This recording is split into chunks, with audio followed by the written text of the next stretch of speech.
Well, welcome everyone to DanRiverSports.com. I'm Joe Newell, and today I have a dear friend of mine as a guest on the podcast, and we'll have this up on the website later on as well, Mr. Kenny Lewis. Kenny, you and I go back a little ways. Yeah. It's we were talking just beforehand that we kind of got reconnected after I came back from college, and in 1990. So 34 years ago. Seems like 1990 shouldn't be 34 That's years right. ago. You're right about that. If you don't know Kenny, you should know Kenny. But Kenny is a Danville native. He's a graduate of George Washington High School, a graduate of Virginia Tech. He was drafted by, let me see if I get this right, drafted by the Raiders, but played most of your time in the NFL for the Jets. That's right, yeah. Right? He's also a retired educator, spent many years pouring into the youth in our schools, a coach, which I know a lot of folks around here know you as Coach Lewis. And even all the way through into retirement, you're involved with your tutorial program. We'll talk about that in just a few minutes. And you got a new endeavor that you've kind of got launched in the community as well, and we'll have Coach Womack come in a few weeks and tell us in detail about that, but we'll let you talk briefly about that. Yeah. As I mentioned a moment ago, in 1990 I just graduated from college, came back to town, was trying to figure out what I was going to do, and ran into Coach Lewis here, and he said, man, football playoffs are getting ready to start. You were coaching football and track at the same time, but indoor track conditioning had already begun, and football was not yet over. That's right. And so he asked me to come in and help get the conditioning up off the ground until he could switch gears out of football back over to track. Yeah. And at that time, you guys were, it was I don't want to call it the golden age of track at GW, but you guys were coming off a state title, one in which likely you guys just blew the competition away that year. That's right, yeah. And went on to nationals and competed there in the Carrier Dome. Yeah. And I think current GWA track coach Daryl Newby was actually on that team that won the state title and won the 4x1 national championship. Right. Yep.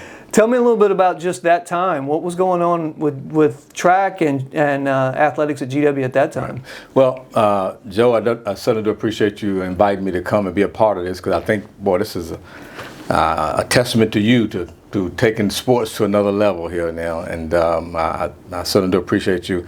And I do feel like, no question, it was a God thing that we got together. You know, when you came back, graduated from college, and came back to GW, and so we was watching Joe, and so I said, man, what a great addition he would be.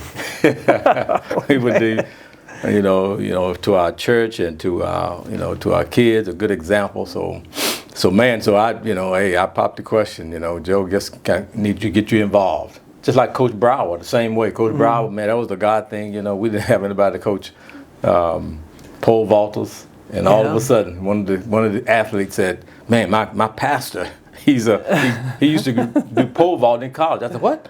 Invite him to me, please. Let me meet him, please. So, but man, I tell you, those were some great years that when you came in at 1990, man, I tell you, things were wonderful. I tell you, coaching football was certainly an advantage. Again, no question, football was that major sport that I was involved with, and but track, man, was one of those things that I knew I used to kind of keep in shape. Yeah. And track just helped all sports, and so I always work with the football coaches about making sure that these football players run track. And even the weightlifters and big, strong linemen, make sure they do shot and discus, so we recruited those guys.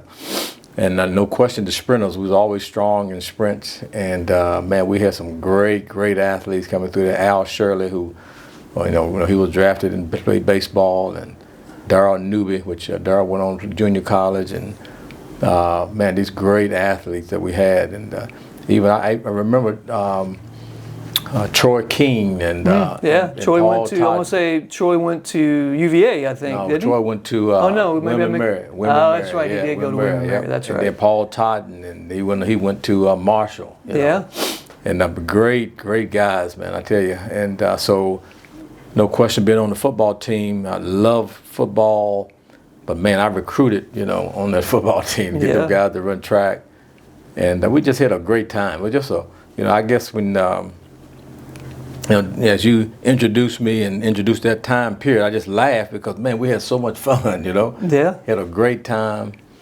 And, man, it was just a wonderful time. And, man, we put those guys together. And when I became the head track coach at GW, man, we put those guys in place. And we knew to win a championship, you had to cover all areas. Right. You had no question, you had to have the field events, you had to have the sprints, the mid-distance, then you had the distance events, and so we had to put all that together. And man, I tell you, God really blessed us. Mm-hmm. I can remember going to track meets such in Knoxville, Tennessee, because I remember. The reason why I remember Knoxville, Tennessee, is because Alger Pugh took me there when I was, and man, that meet was University of Tennessee, man. They got the best facility, top athletes, man, and we used to go there and mop up. And I never forget also T.C. Williams, man. They used to give away gold watches for first place, and our kids just loved it, man. They just loved going. And I used to have my kids and my wife and all. We just pile in the vans and we just go, and I'm so thankful for the community that supported me, man. To help raise money, to get these kids, to expose these kids to a lot of stuff, and man, it was a great time. Yeah. And I can see these guys to this day, man. They come to me and remind me of those during that era. They remember that, and even now, with the starting a new track club. I know we're going to touch on that a little bit. Right. This was derived because those guys had such a wonderful experience at GW, man, that they wanted to give back. Now they want to start a program, so that's... Well, I want to say to you, it's one thing to say I'm grateful to you for having invited me in to that when I came back to Danville after school. Yeah. But the most important thing that you did during that time frame for me was related to my faith. Yeah. And I know how important faith is to you and your family. Yeah. My situation had been up until that point, one, that I wasn't really involved with church or anything. I didn't even have a good concept of what church or the Bible or any of that was. But all our hours spent together at the track, on the football field, on riding the cheese back and forth up and down the road. If you don't know what the cheese is, it's a yellow school bus. Right. But a lot of conversations in the in-between times where you would share your faith and invite me to church. And that's what started me on my own journey to faith. And I just want to say to you publicly, I'm so grateful for that. I really, it just forever changed the trajectory of my life. And part of the reason why we're back in Danville now after all these years as well. So it's good. It's good. I tell you, it was a great time, because I remember inviting you to church, but man, I tell you, it was almost like I invited you to church and you was off to the mission field. It was pretty close to that. Yeah, it was quick, but I tell you, it was amazing. I'm going to tell you something really funny though. I had very little experience with church growing up at all. Yeah. But my concept, when you were inviting me to church at that time, my concept of church was you go to this place, you sit as still and as quiet as you can, and you see what goes numb first, your rear end or your brain, right? That was my kind of adolescent view of church. But the first day I walked into that it was Cathedral Praise on Piney Forest Road. That's right. But I remember walking in there at your invitation, and it just felt like family. Yeah. And there was a vibrancy and a life there and a fellowship that I didn't know existed. Yeah. And because of that environment and your invitations, I stayed. But you're right, God kind of got a hold of me pretty quick there. And about a year and a half later, I found myself in Costa Rica on my first missions assignment, and that was so that was 28 years ago now that I left to do my first missions assignment. Yeah, and I want you to know that when you went to Nicaragua, that was a challenge for me to do that. I know it was. But I said, Joe is there, man. I said, I'm going to go for it, brother. And, well, we were grateful that you came. That was a wonderful, wonderful experience. Even if some of your friends were putting lizards and things in your shoes. You got that right. We won't name that person on the air, but so a lot of young people growing up in Danville or any small town for that matter, when they have a chance to get out and go away like you did, to go to college and beyond college, you know, making it all the way to the pros. We'll talk about that in just a moment too, but they don't often come back. Yeah. What brought you back to Danville so that you were in a position to be coaching that track team at GW? Yeah. So, I'm asked that question a lot, and I guess the thing that it boils down to is this right here. Having that experience that I had in Danville as a young kid growing up, the support that I received from Danville, I'll never forget the experiences that I had with Al Pugh, Okay. Former GW head football coach. Yeah. I think he coached track as well, right? Exactly right. He did. Yeah. Exactly right. He taught me how to run the hurdles, And so I never forget when my father passed away. I was a junior in high school. The first person that I adore, Al Pugh. Kenny, come on, let's go to lunch. Let me take you to lunch. Man wanted to just embrace me. Help me out. Was that an unexpected occurrence? Totally. I mean, your dad hadn't been ill or anything like that. Well, he had at that time he was dealing with a blood clot, and they thought they could dissolve it. It was in his leg. He was a big guy, man. He was a big fella, about 260, 6'4". And so he was a big guy, but he used to go to. I remember him going to Duke, back and forth to Duke, and they would say, well, go ahead and work during the weekday at Dan River, but I want you to come to Duke on the weekend, and we'll try to dissolve it. Okay. And man, I remember one day he left and didn't come back. Didn't come back. So, but Al Pugh was the first one there, and Al, man, he was one of those guys that he developed that relationship with me and with players in general. Yeah. I remember at times he took a player into his home, and they would take care of him. He would always, kind of pick me up if I didn't have a ride or whatever, take me home. If I remember right, too, his wife was a teacher in town. Yeah, his wife was. Yeah, sure was. Yeah. And and she just had that, and he would take me around to different organizations, community organizations such as Kiwanis. I can remember Kiwanis Club for some reason. He would take me around to lunchtime, take me out of school, and help me to go speak, and help me say a few words, and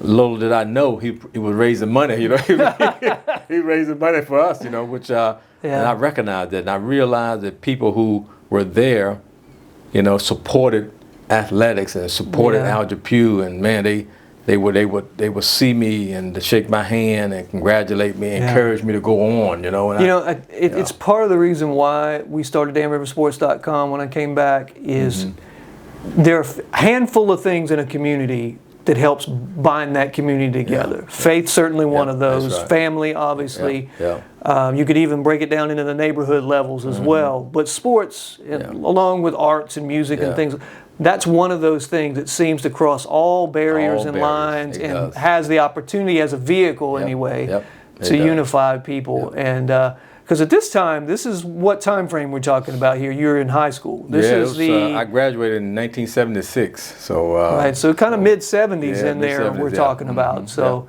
mid-70s in the South and in Danville. It was different. It wasn't an easy time to be crossing a whole lot of lines. It wasn't. But as you mentioned, sports, man. It some reason sports, when you're doing things together, and schools were integrated at that time.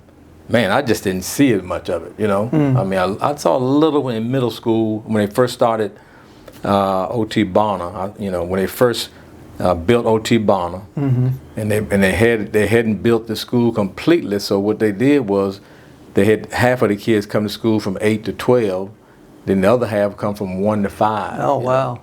And so the split schedule. That's right, split schedule, and they merged the gaps, and I could tell the races began to could integrate, and the races began to have a little tension. Yeah. And I remember Buddy Curry and I played sports, Parks and Rec all the way up. I'm telling you. So let me just pause just for a second for those that might not know who Buddy is. I know a lot of local people do. Yeah. Buddy Curry, by the way, same age, same class as you at GW? Same class, same age, that's You went to Virginia Tech, Buddy went to UNC, and played linebacker alongside Lawrence Taylor at UNC Sure did. before going on to play for the Falcons in the NFL as well. Sure did. And him and I became best friends, and we could see this tension going on, we were just good friends, and just, I just didn't see any, there's no question you see color. But to me, man, we were family, and man, so as I grew up in sports, Yeah. You know, you got white and black playing together, man. We trying to reach this goal together. You know? It kind of threw those barriers off the door, you know. Yeah, that's there's something about common struggle. That's right, common struggle. Common sacrifice, exactly common struggle, especially Working when you're together. all trying to reach a specific thing together. Exactly right. Doesn't really matter then. You know, it's kind of like the old soldier adage. You're in a foxhole with somebody, you know, right. all those other things kind of go out That's the right. window. You got that right. So it was a great time Yeah. what really kind of made me say, man, Danville, man, it has helped me to no question, give me an opportunity to display my talents.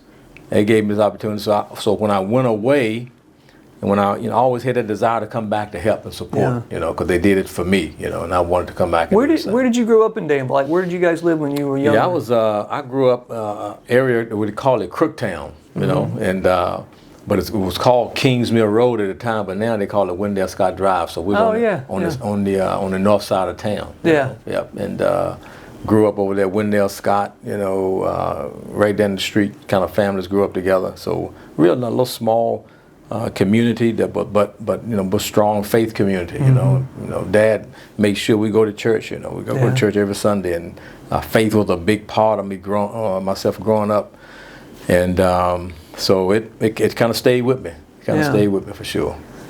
Okay, and so you graduate GW what year? 76. 76. You go to Virginia Tech. Yep.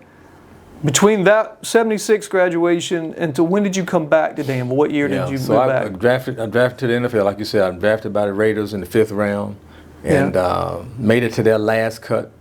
And I always like to make an excuse why I got cut, but you know, cut is cut, right? Hey, it really got really. I don't think you got to come up with an excuse when you're like 0.000 what percentage of the population that gets that far, you know? But I never forget, man. I never forget. And I was the leading rusher for the Raiders, man. Leading rusher, and for preseason. Yeah, right, yeah. And but I noticed our lineman Gene Upshaw, which Hall of Famer, got hurt. Art Shell, Hall of Famer, got hurt. Oh man. So you know, if they get hurt, they got to keep some guys that they normally wouldn't. Right. Because you don't want to make sure they got the replacement guys in there. So they called me in at the last after the last preseason game. Kenny, we got caught up in these numbers game, man. So we got to release you. So they released me, and so to this day you're not friends with linemen that come in. I know it. But I remember though when when the Jets picked me up, a lineman got hurt. That's one of the reasons. And that opened the spot. That opened the spot up. Yeah. Okay. And so the Jets picked me up soon as I right after I was released from the Raiders, and this is what year you think? That was 1980. 80. Okay. And so I never forget, out there on the football field, you know, I got a good relationship with guys, and man, it's no question. I think God ordered my steps, no question, because first day I got there, man, I met this guy named Bruce Harper. Anybody know Bruce? Bruce is one of the legends here at the New York Jets, and him and I became good friends, and I shared the faith with him. He ended up getting saved. He's the MVP of the team, man. 5'8", 170 pounds. Wow. I tell you, he was something, man. But people loved him, man. He just had that jukeness about him. But I never forget, out there on the field, my running back coach said, Kenny, you know, the Raiders called you. They want you back. You know, they want to bring you back. And so I'm thinking, you know, possibility. He said, nope, they won't let you go. We got your rights right now, so the Jets wouldn't let you go back to the Raiders. Let me go back. They wouldn't let me go. Wouldn't release me back. Okay. So the Raiders, because they wanted their fifth round pick back, you know, the Jays, and but I always like to tell this story right here. The Jets wouldn't let me go back, which I met one of my great friends over there, you know, with the Jets. But do you remember who won the Super Bowl that year? In 80, or what year we talking about? In 80, when that year when the Raiders released me. And the Jets picked me up. Yeah, my memory's not that good by year. The Raiders. The Raiders won that year. I was going to guess Raiders, but so I said, Lord, what is this lesson here I'm learning? You're like, I would have had a Super Bowl ring. That's right. And guess what? 2 years later, guess who won? Again. The Raiders. Raiders won again. Yeah. I said, I know. And you're still with the Jets. I'm still with the Jets, man. I'm saying, Lord, what are you teaching me? I'm not picking on your Jets, man. But they've been struggling ever since. I know. I'm saying, but they have been struggling, man. You know, but I do feel like, you know, God used me to to So share the gospel there. when in this whole journey do you meet Teresa, your wife? Yeah, so she met in the middle. So I stayed with the Jets 4 years, and the first 2 years I played. Then the second year, that's when I met her. Okay. You know, met her, and matter of fact. So is there the possibility if you'd have gone back to Oakland, because they were the Oakland Raiders exactly at that right. time, exactly that you right. would have not probably, met probably Teresa? Not. You're exactly right. Okay. You're exactly right. That's a pretty good trade-off. Good. There you go. That's right. 2 wonderful kids, 4 great grandkids. So, That's awesome. So yeah, absolutely. So we, I'm so thankful that God has got. I trust God to work it out, man. You know. Yeah. He worked it out for sure. So let me backtrack just a little bit. You're at GW. Things have obviously gone well, both for track, if I remember correctly, track and football. You were doing very well in both. Yeah. What was the recruitment? How did you end up at Virginia Tech? What was that recruitment process like? So no question, Buddy and I, we visited together. We plan on. So y'all were going around on visits That's together right, everywhere. Right. I'll never forget. We went to Kentucky and Tennessee. Oh man, you're talking about a game, man. Oh my goodness, 100,000 people. Ooh, I mean, it was amazing. Yeah. And the coach told us, came in and said, look, we offer you a scholarship, Kentucky. We offer you a scholarship because Buddy's dad went to Kentucky. I didn't know he went to Kentucky. Yeah. And so they said we will offer you a scholarship if you sign right now. Oh. I said, no, man, you can't pressure me like that. That's, you know? that's, I said, come that's on, like man. being on a used car salesman I trying to know. make sure you don't get off the lot. Right. Yeah. They said we will offer you both your scholarship right now if y'all sign right now. But we said, no, we want to take our visits, you know. Well, so we yeah, visited sure. Carolina together. We visited Tech together, NC State. You know, so we just UVA. So we kind of visited together, and you know, Al Pugh was a Tech. You know, he went to Tech That's himself. right. I remember that. Yep. But we both were thinking about going to Carolina, you know, because we loved it. You know, Bill Dooley was there. He had the I formation. That's right. Dooley was at Carolina at the Man, time. he was at Carolina. And I loved that I formation where Jimmy Sharp was at Tech. He did that wishbone, you know, he had to share that office, right? Yeah, right. But so Al Pugh kind of helped me to lean toward Tech, you know, Al Pugh did. So, you know, I went that route. No bias there whatsoever. I Right? tell you. But guess what happened the next 2 years? What's that? Bill Dooley came to Virginia That's Tech. right. And That's right. implemented that offense. So I said, well, you know, I got the best of both. So worlds. when Dooley came to Tech, did that put you into the primary rushing position at that point? It did. Right. It surely did. Instead of having 3 backs in the backfield, you only had well, at that time you don't see fullbacks very much anymore, but that fullback. yeah. And if you know, I don't know if people might remember Mickey Fitzgerald. Mickey Fitzgerald from Lynchburg. Yeah, right. Man, he was the fullback. 6'2", 260. At fullback. Ooh, man, I stayed up behind him. Boy, I was gonna say. He was demolish them guys, man. I Yeah. said, oh my goodness, yeah.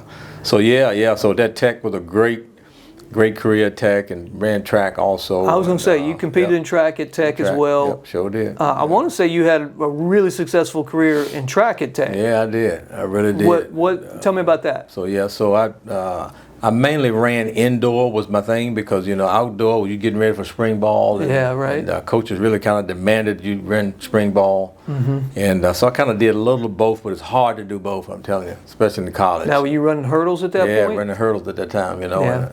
And coming off a scrimmage and trying to go run hurdles, but that wasn't too good.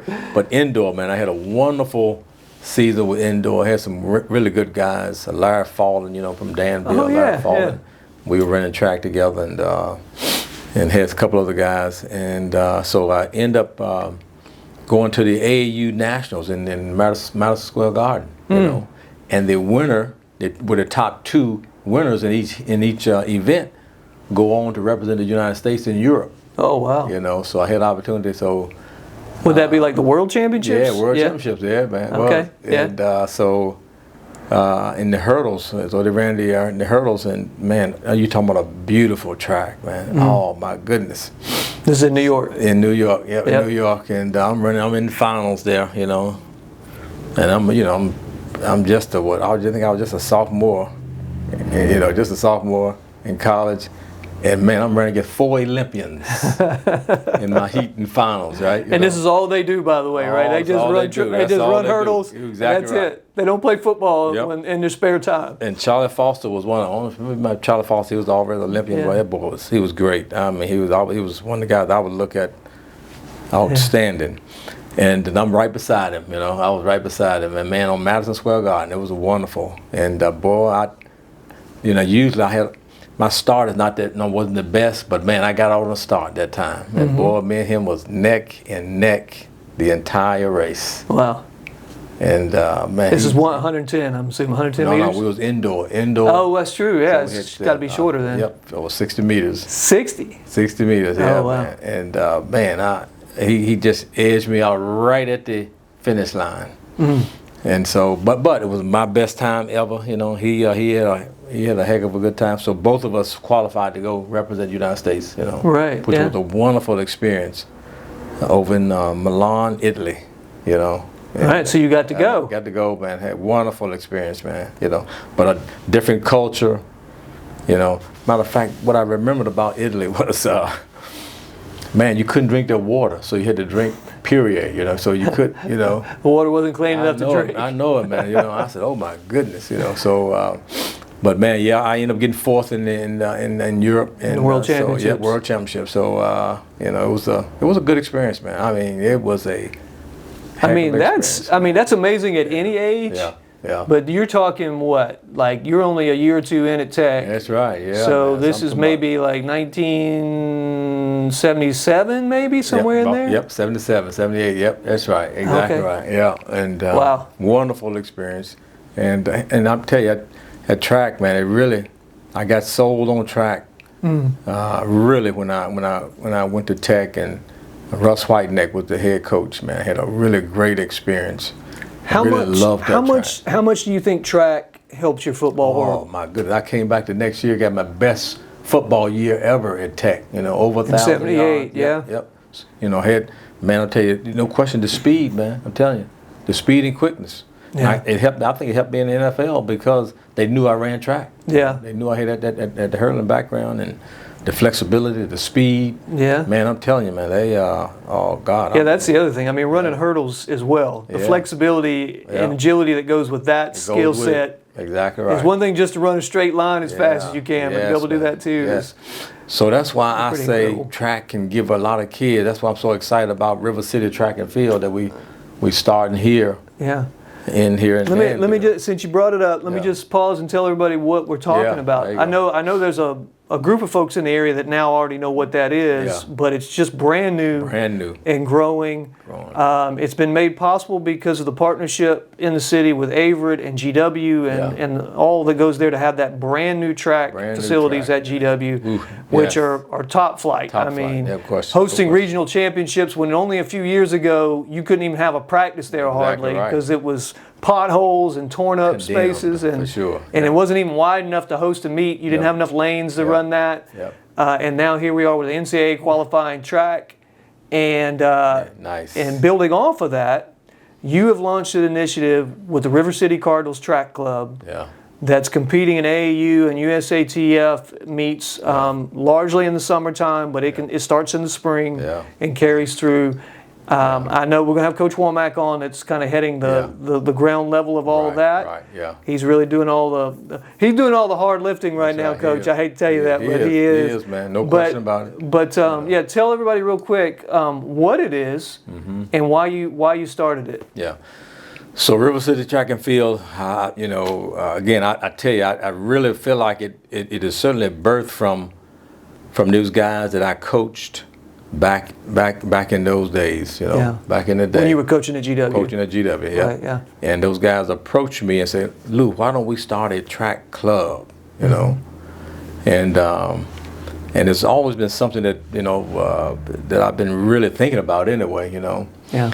And so, man, we developed a committee, matter of fact, the day that I was talking to Womack and Newell, I think I called you. Yeah, I said, you did. You did call me. I said, let me get Joe in here, man. Then call Robert Marshall and talk Talk about somebody who's put his life out on a track for kids, yes, man. has, man. Robert Marshall. Oh, yes, he definitely one of has. those Yes, folks. he has. And so we pulled that team together, man. We pulled all up, came together. I said, look, let's talk about this thing so we can kind of organize this. And man, Brian was also approached me. He was the main one that said, look, man, I want to do this. I want to do this, you know. Mm-hmm. And so we started this thing, and I said, well, because as you mentioned before, track it went down so. Yeah. I mean, 20 years without having a track meet. Yeah. On that track. That's 20 a long years. time. So it is a long And just time. so you folks know too, it wasn't like you weren't fighting for a new track all those God, years. I'm I mean, it was, you were doing everything you could to raise money, convince the city, a whole lot of things going on. I mean, obviously a lot of things have to happen That's right. for a project that large to occur. That's right. But it wasn't like during that span there wasn't an effort going on to bring a new track. Certainly to trying, GW. no question about it. And but for those who don't know, also one of the major hurdles that really helped us out was, I really feel like that Dr. Hairston, because you know a lot of time we Head of public schools. Yep, she's the superintendent.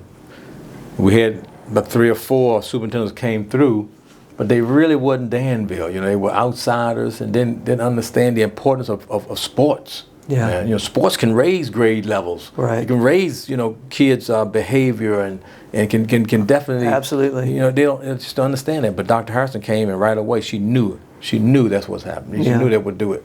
And I'm talking about within a month, man. You know, boy, we was brand new track on the way. You know. On the way. And so. And for folks that don't know, the way the drainage and everything is there at JT Christopher. Yes. Like you had to move the visitor stands all the way out backwards just to be able to create the space to have a proper track in that space. Exactly right. Right, because originally it was like, I think, 6 lanes or 7 lanes? I think about 7 lanes. Or 7 lanes, but you really need to have 8 lanes to run a proper track meet, and there wasn't enough space down there for it. It wasn't. So just the grading and the preparation to put a brand new track in. Millions. You had to go in there and tear up a whole bunch of things to get it moved over and create the space just for that. That alone was over $1 million. So to get it right. So, but we got, man, like you said, we got a state-of-the-art NCAA track, wonderful. No question, was worth waiting for. And so River City Track and Field is designed, one of the designs is to build back track and field up in our area. And so we've talked with Superintendent Dr. Harrison. So our goal is to, no question, cover the region with track and field, but also helping GW get that track program back to where it should be. So we've worked with her to implement track into the elementary schools. All right. So this year coming up, 24-25 school year, our goal is to implement that track at the elementary level and continue to culminate it at a track meet at GW and develop from those athletes a summer track program that will be River City Track and Field. So, and partner with our after-school tutorial program, our Danville Church and Community tutorial program, we're going to certainly wrap our arms around that program to help those kids academically and support those summer enrichment activities to expose these kids. Well, I think that's one of the things I loved when you invited me into those meetings. It was one of the things I loved about the vision for it. Was that you cared about the whole person, the whole child, academically and athletically, but even beyond that, we know, as you already touched on, that feeds into so many other areas of a person's life. You know, their emotional well-being and everything that comes with that. Man, just really, really glad that you have taken. I know maybe you're into retirement now. Maybe that wasn't what you thought you'd be doing. But it's one of the things that I think people need to know about. And that combined with the church and community tutorial program you're doing to make sure kids get the extra help that they need to succeed in school as well. So I think just trying to wrap our arms around those kids, because man, what a better place to have kids. Because again, you mentioned the question about why did you come back to Danville. One of the things that I loved when I was a kid was going to vacation Bible school. Man, people now just having going in that environment where church, you know, where I loved, no question, the eating part of it was great, you know. But man, we're just going in there with people who love you and care about you, and they kind of share, build up your self-esteem, and man, so that's what our church-based tutorial program is designed for ministries to wrap their arms around these kids, man, and say, look, we love you, God loves you, you can be somebody, support them academically, man, so they can send them off, so they can experience and expose them to things, and they can move on with their life, Yeah. And one day they might come back, That's true. But I would say it's just a good experience to kind of get away, expose kids to different things, and then let them make that decision. Yeah, it's one of those things. You said maybe they'll come back and contribute back to the community once they've had a chance to kind of grow and experience the world a little bit. Growing up here in Danville, that was one of the things that I realized over time was a lot of the teachers at the high school and other schools. They weren't just people that moved here from somewhere else. They either grew up. A lot of them grew up here and probably went away to college and did other things, but then came back and really became pillars and supports in the community for the next generation to come behind them and stayed. Folks would teach school for 30, 40 years in the same spot. But then you'd find out later, oh yeah, they grew up here. They played on that state championship team or whatever. And you're carrying on that legacy to come back and to give back. And for me, that's a little bit of what I'm hoping to accomplish being back into town now after being gone for 28 years. We've been quite literally around the world. That's right. A lot of places, living in foreign countries and all that stuff. But I'd like to tell kids today that I've been out there, seen the world. It's a good thing. Go out, expand your horizons. But man, there's nothing like coming back to a strong community, and it doesn't have to be a big community to be a really good community. Don't forget where you came from. I think it's so important. Don't forget where you came from.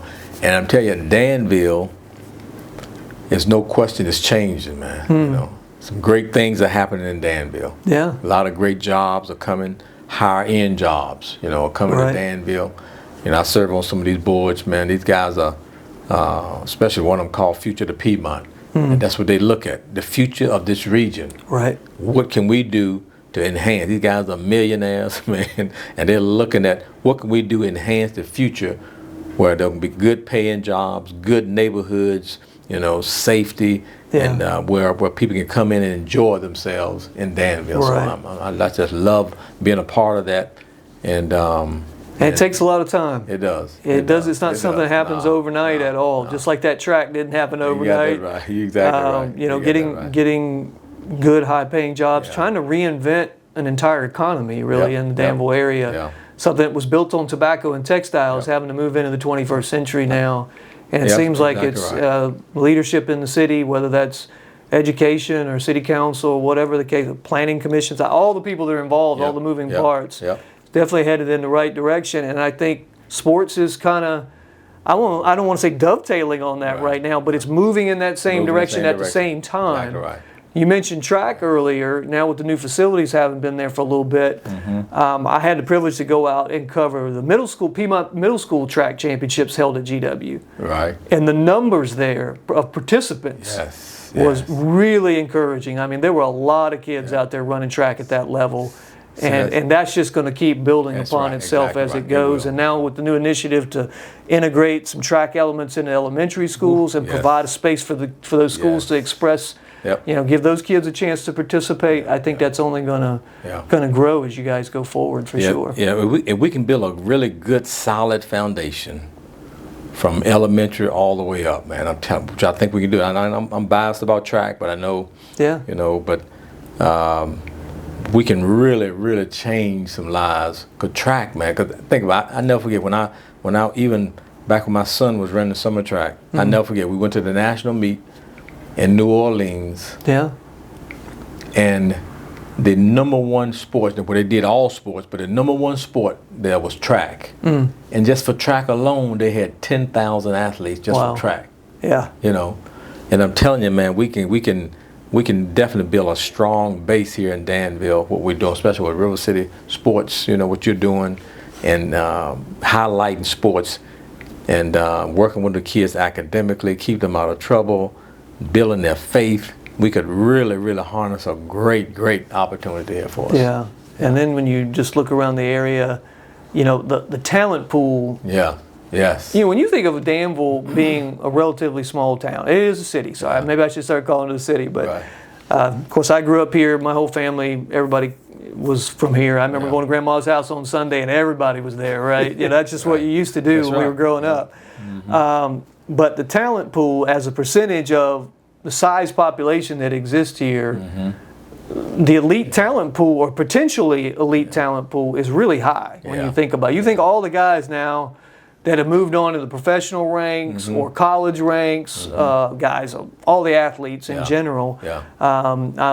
I just found out the other day that there's a young lady that just graduated from Chatham High School playing soccer, and she just became the first collegiate soccer player out of Chatham. Well, and so you start to see those are opportunities that our kids need to be able to maximize. Right, exactly right. But if we don't grab these kids when they're little and provide opportunities and supports and direction for them all the way up through the process, they may never step into those opportunities when they occur. We might lose them through the net. You're right, exactly right. So that's why I think River City Track and Field, if we continue to build that net, we can kind of catch those ones and from falling, because you're right. It's it's a different day. It's a different day. A lot of different things can distract kids now, as opposed to when we were growing up.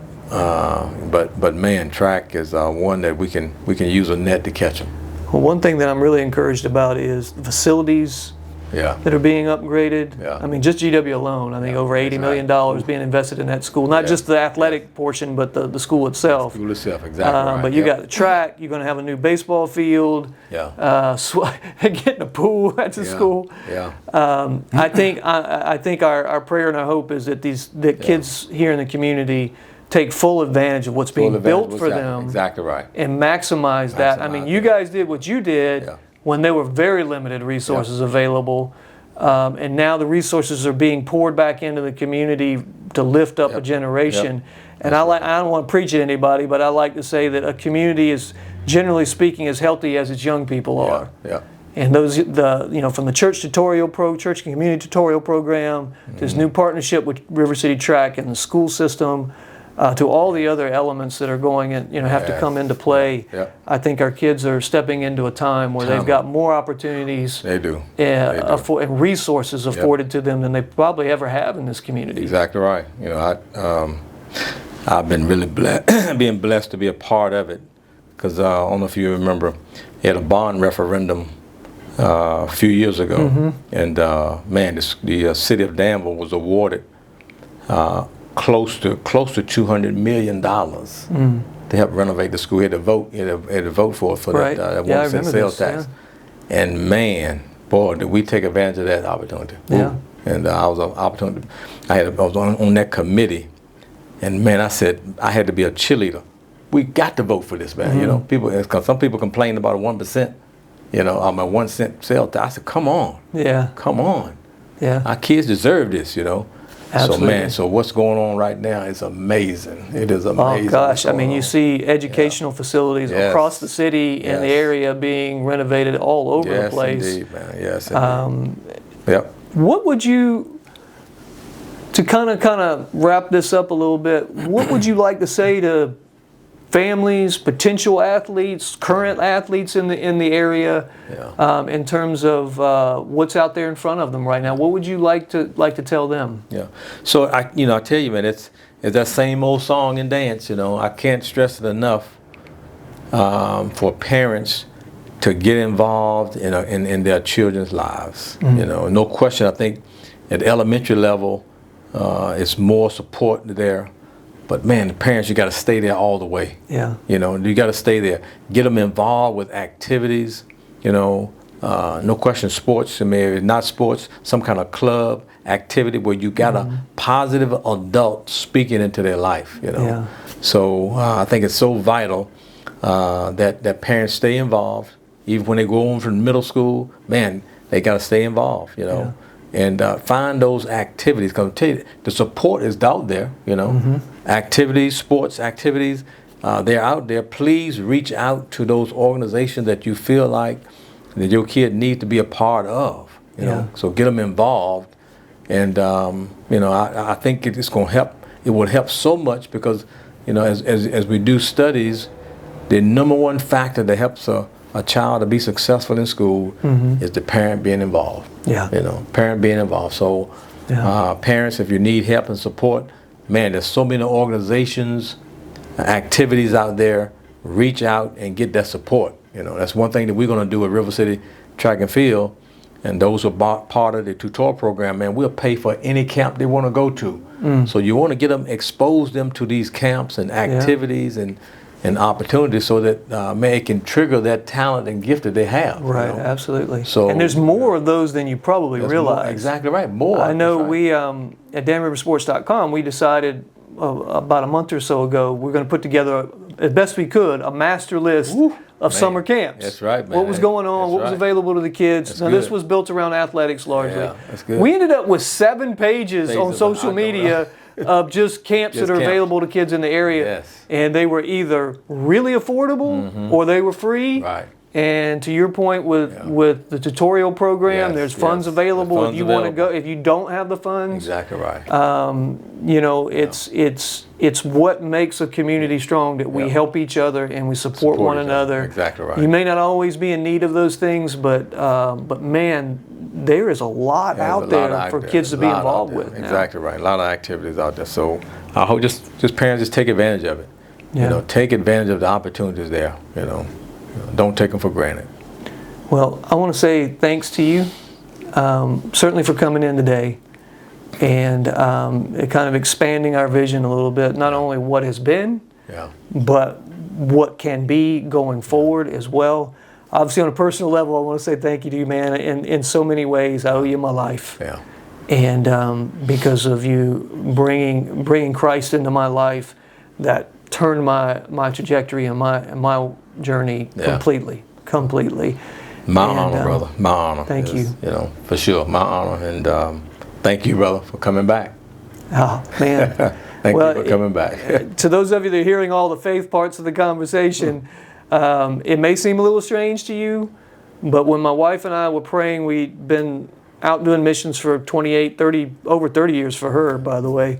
But as we got kind of to the tail end of that, we knew God was moving us in a new direction. And as we prayed about it, it was here. It was Danville. And we came back, quite honestly, I didn't know exactly what I was going to do. And but God had already birthed danriversports.com in my heart to just uplift kids and through one of the key vehicles I think that exists in our community. And it's not the only one, probably not. It's not the most important one, sports, but it is one of those things that we can lift kids up, mentor them, put good role models in front of them, encourage them. And just open their eyes to what all the possibilities are with sports and beyond sports as well. So. That's right. But I tell you, we've been blessed with a wonderful families, So my wife been dealing with me for 40 years now. We won't get into what dealing with you means. I know. She give me the freedom to do a lot of things, man. So she's been a good woman, and your wife's amazing. 2 blessed children and 4 wonderful grandkids. So, but I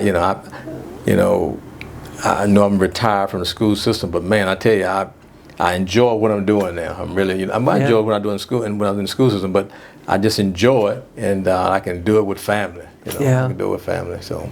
Well, I love your family, and even your son's a businessman here in town. Yeah, he is. Running his own business as well. So you get to put your hands on some grandkids on a regular basis, right? Exactly right. That's great, man. Well, folks, I can't tell you how much I love this man and his family.